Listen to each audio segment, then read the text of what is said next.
Hey guys, in this tutorial I'm going to show you how you can improve your flow with one simple technique. This will improve your editing overall, and this technique's super easy, but it's what I use to dictate all of my cutting and editing.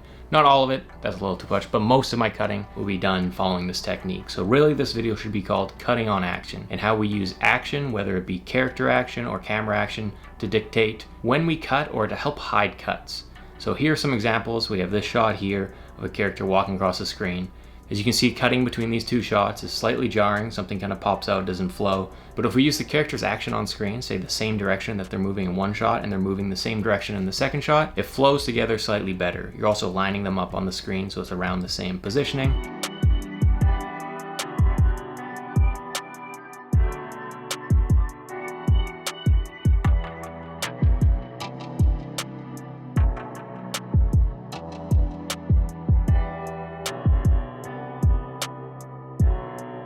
Second technique is using the camera's movement.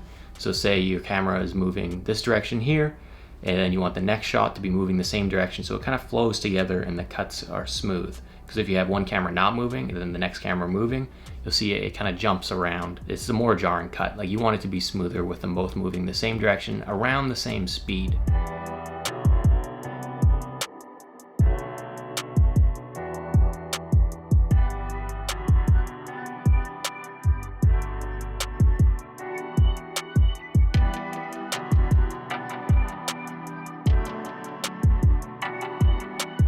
The third technique is you can combine the two. So you can have your character moving one direction, then it cuts to the camera moving.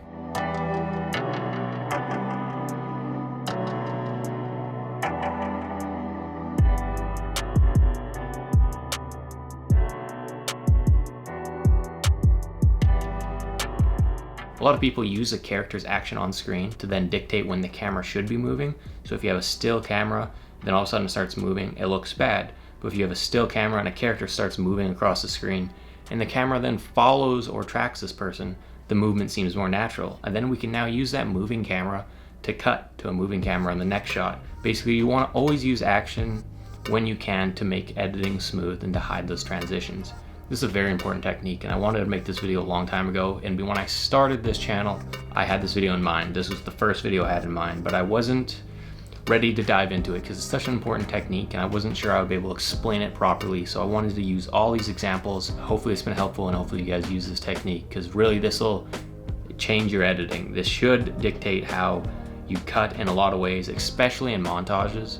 Obviously you can be artsy and choose when to cut, but just having some kind of technique that you're following really helps it be more professional. So hopefully this has been helpful, guys, and I'll catch you in the next one.